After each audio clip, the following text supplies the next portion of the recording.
Glass గోధుమ పిండి, 1 glass పంచదార మిక్సీ పెట్టుకోవాలి. 2 టేబుల్ స్పూన్ల నెయ్యి వేసుకొని తడుపుకోవాలి. క్రిస్పీగా రావడానికి కోసం బిస్కెట్స్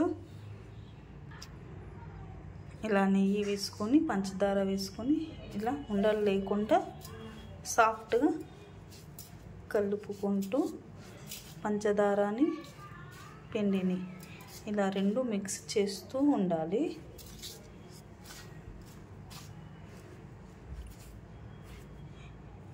ఇలా రావాలి. ఇలా మనము ఒక 20 మినిట్స్ దాకా కలుపుతూ ఉండాలి. దీంట్లో వాటర్ చాలా తక్కువ పడుతుంది, చూసుకుంటూ వేసుకోండి. పిండిని ఒక 10 మినిట్స్ తర్వాత ఇలా ఉల్లేలేసేసుకొని పిండి చల్లుకుంటూ చపాతీలాగా చేసుకోవాలి. అది ఎలాగో చూపిస్తాను. ఇలా పిండిని టిప్ చేసుకొని అన్నిటికీ ఈక్వల్గా పెట్టేసుకోవాలి. ఇలా చపాతీ పిండిని ఇలా ఇట్లా మూకుడు కూడా కాగబెట్టుకోవాలి ఫ్రెండ్స్.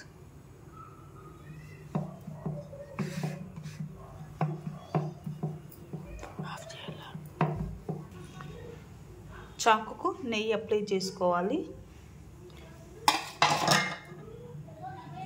ఇంత లావు ఉండేటప్పుడు మనకు ఇష్టమున్న షేప్స్ కట్ చేసుకోవాలి.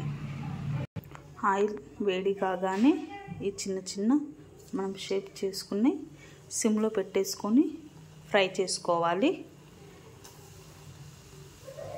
ఇలా ఒక్కొక్కటి ఫ్రై చేస్తూ ఉండాలి సిమ్లో పెట్టేసుకొని. బ్రౌన్ కలర్ రాగానే తీసేయడమే, అంతే. ఎంతో ఇష్టమైన స్వీట్ బిస్కెట్స్.